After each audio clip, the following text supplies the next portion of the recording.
I took out a $90,000 loan to build my husband's dream restaurant. I came home early one night and found a woman in my bed. She had the nerve to call me cruel. I just laughed. My name is Carlene Phillips, and this is the story of what I did next. I thought there was something wrong with my eyes.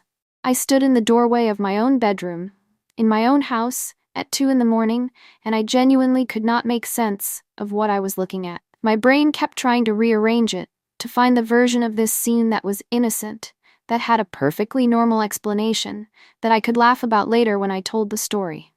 It would not rearrange. My husband Jake was in our bed, and beside him, her dark hair fanned out across my pillow like she belonged there, was Sabrina. My best friend. The woman who stood beside me at my wedding and cried harder than anyone else in that room. I dropped my purse. The thud hit the hardwood like a gunshot in the quiet house, and both of them jolted awake at the same moment.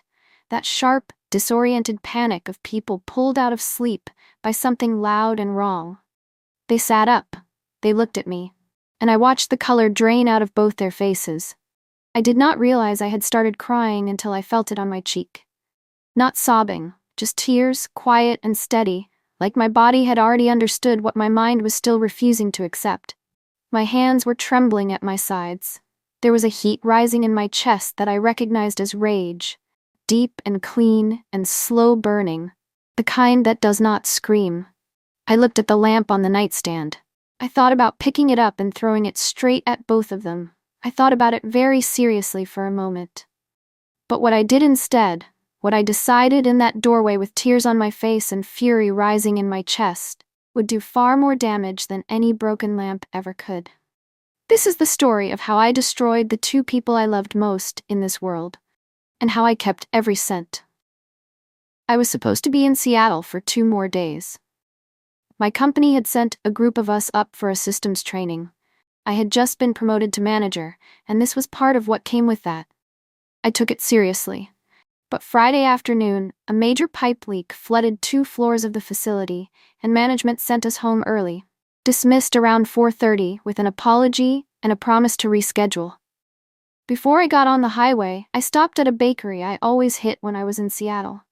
Jake had tried their almond croissants on a trip we took together years ago and never stopped talking about them. I bought half a dozen, boxed them up, and set them on the passenger seat. I remember thinking he was going to be so happy to see those. The drive from Seattle to Portland is about 3 hours. I made good time. Radio low, one hand on the wheel, already thinking about the weekend. I was happy the entire drive home. I need you to know that. Jake had worked in kitchens since he was 17. No culinary school, he learned by doing. Dishwasher, prep cook, line cook, every station until he understood each one from the inside. By the time I met him, he had the skill and the dream in equal measure.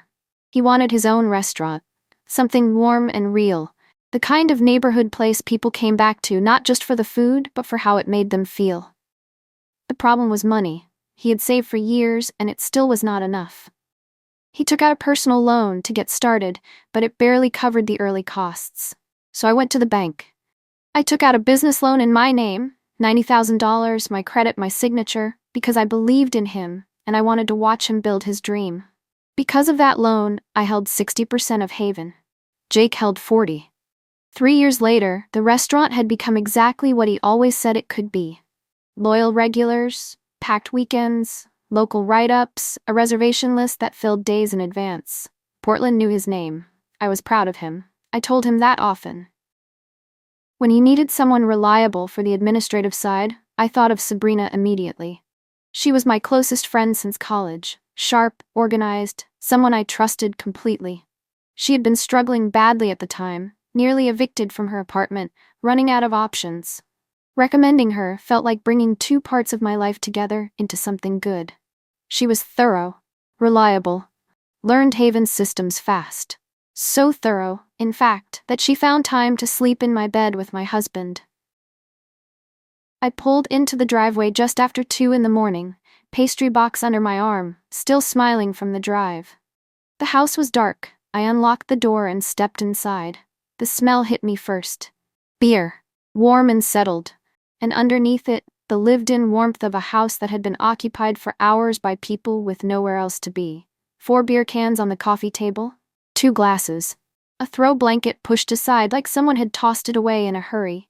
I set the pastry box on the kitchen counter and walked down the hall, still telling myself a story about a friend who had stopped by. I pushed the bedroom door open and turned on the light. So, that is why I'm standing here, looking at these 2 fools tangled in my sheets, blinking up at me like I am the one who does not belong in this room. Jake was the first one on his feet. He moved fast, hands up, voice already reaching for something careful. "Carlene, it's not what you think," he said, stepping toward me. I looked at him. I did not say anything. "Please," he said, his voice cracking at the edges. "Just let me explain. This isn't, Jake." Sabrina's voice came from behind him, small and broken. She had pulled my blanket up around herself, like that somehow helped. "Jake, stop." He didn't stop. "Carlene, I know how this looks, I know, but you have to let me." "How dare you?" I said quietly. My own voice surprised me, steady. Not the voice of someone falling apart, which is what I felt like on the inside. But something in me had gone very still. "Jake," I said, "I can see exactly how it looks." Sabrina started crying then. Real crying, not the pretty kind. "Carlene, I'm so sorry," she said, her words stumbling over each other. "I'm so sorry. I don't know how this happened. I swear to you, I never meant." "You never meant to," I repeated. She flinched. I looked at them both. Jake still standing between us with his hands open like he was trying to stop traffic. Sabrina clutching my blanket with tears running down her face. I took in the whole picture. The bed. The 2 glasses on the living room table. The hours this had clearly been going on. I did not throw the lamp. I turned around and walked back down the hall. Almost made it to the door. Then I remembered the croissants. I went back to the kitchen and picked up the box. Look, I was already losing a husband and a best friend in the same night. The croissants were not negotiable. He did not deserve those croissants. "Carlene, wait," Jake called after me. "Please, can we just talk?" I opened the front door. "Carlene," he said again. I closed it behind me. The hotel I found was 20 minutes from the house. I filtered by price, lowest first, and picked the first thing with availability. $62 a night. Parking lot, vending machine in the hallway. That was enough. I was not looking for comfort. I had a $90,000 business loan with my name on it. I did not take that out to live carelessly. I checked in, found my room, sat on the edge of the bed, and cried. Not quietly. The kind that takes over your whole body and leaves you sideways on a hotel bedspread, wondering how you got here. I let myself have it. All of it. Then I stopped. I hate feeling like a victim. I hate the helplessness of it, the way it shrinks you into something that things just happen to. I felt it trying to settle over me and I pulled away from it hard, because here is what I kept coming back to. Jake was scared when I caught him, not guilty, scared. And Sabrina started crying the moment she saw my face, not like someone who had hurt someone she loved, but like someone watching something she needed start to slip away. It was not about me. It was never about me. Jake knew exactly what I owned. 60% of Haven. My name on the loan that made it possible. That restaurant was his identity. 3 years of his life, every skill he had built since he was 17, the dream he had carried for as long as I had known him. And I was the majority stakeholder who had not yet said a word. That was what was keeping him up.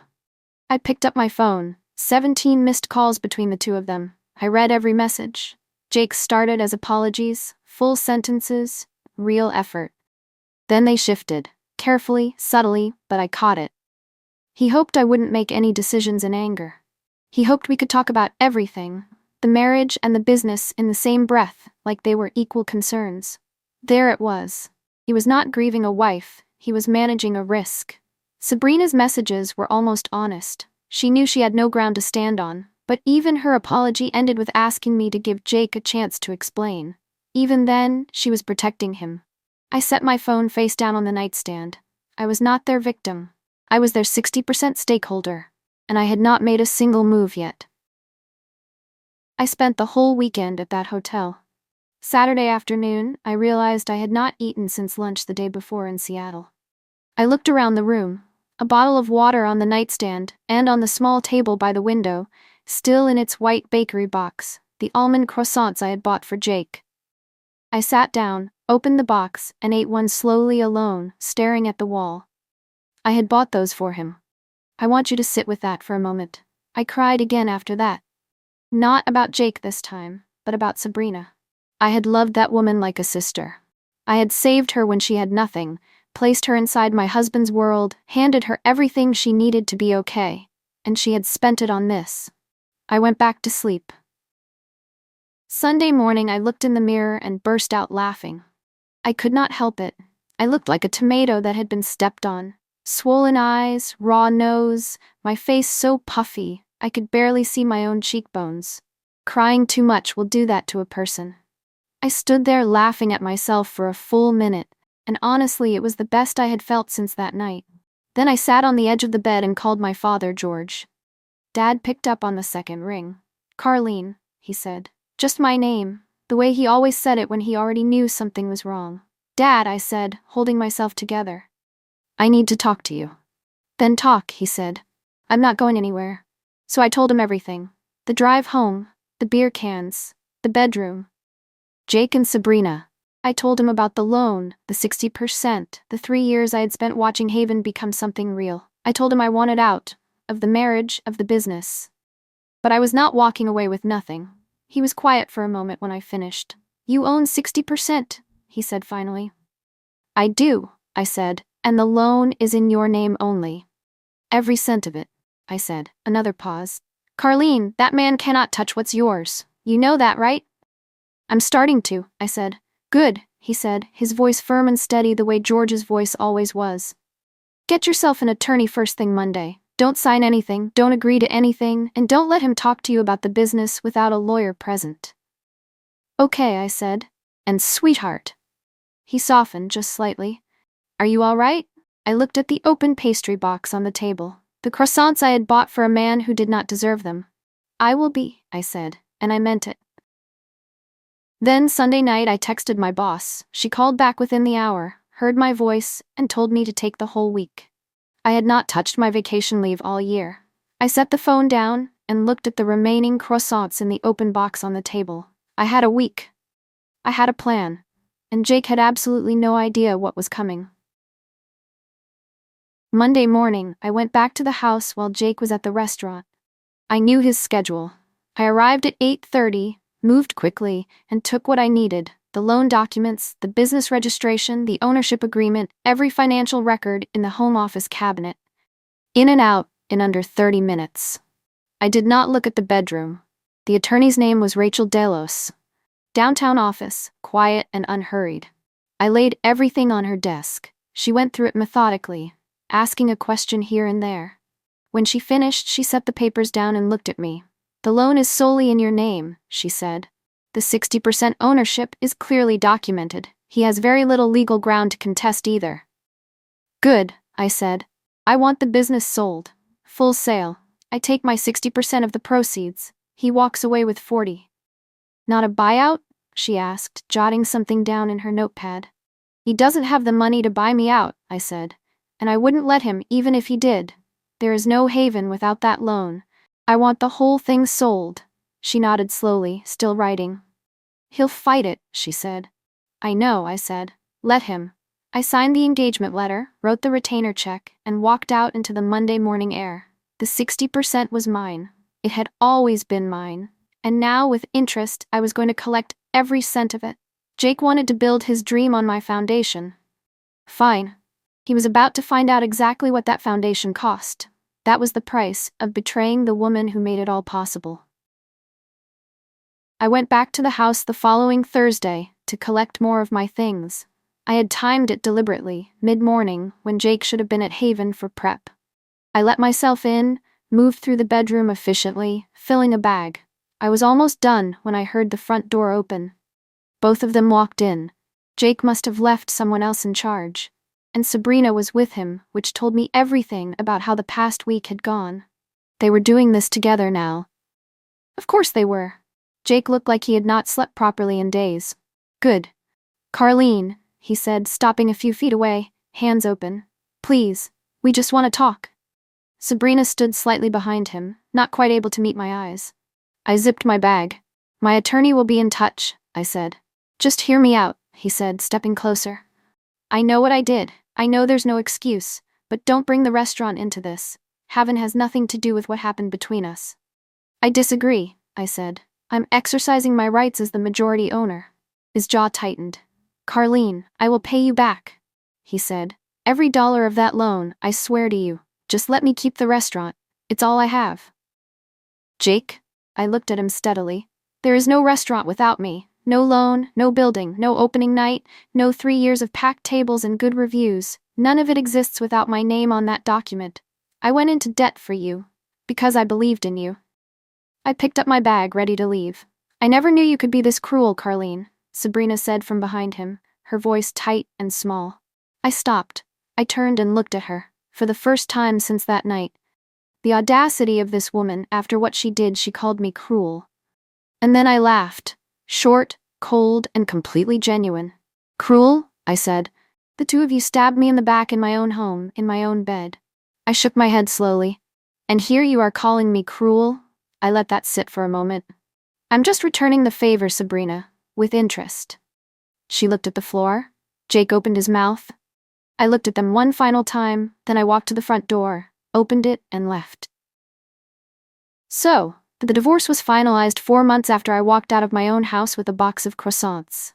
Jake did not fight the marriage. He chose to spend his energy on Haven instead. The restaurant was his identity. Losing it was going to hurt far more than losing me, and I think somewhere underneath everything, we both knew that. The marriage ended quietly, on paper, in a courtroom where neither of us looked at each other for very long. The settlement included alimony, a fixed, one-time figure.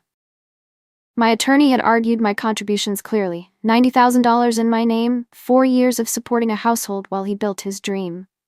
Fair was enough. The business was a different fight entirely. Jake's attorneys pushed hard for almost a year. They argued Haven's success came from his skill and labor, not just capital. Rachel dismantled it, piece by piece. But Jake himself made one final attempt. His attorney requested a meeting. I agreed to it, with Rachel beside me. Jake sat across the table looking like a man who had not slept properly in months. I'll pay back the full $90,000, he said, leaning forward. Every cent, on whatever timeline you want. Just let me keep Haven, Carlene. Please, that restaurant is my life. I looked at him for a long moment. I know it is, I said. Then you know what you'd be taking from me, he said quietly. Jake. I kept my voice even. I knew what I was giving you when I signed that loan. I knew the risk. I did it anyway because I loved you. I paused. You decided that wasn't worth protecting. He leaned forward.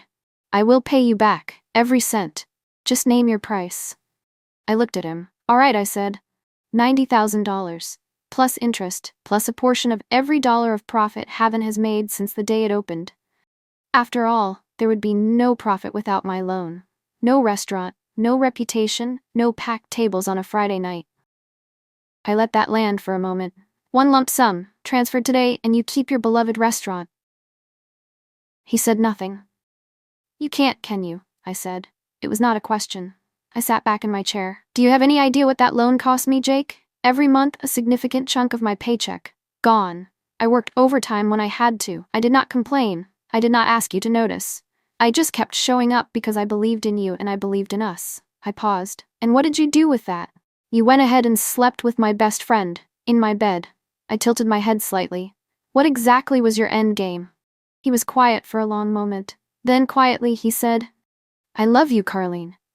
I laughed, short and soft. Lies, I said. If you loved me, you would not have made that choice. Not once, but however many times it took to become a habit.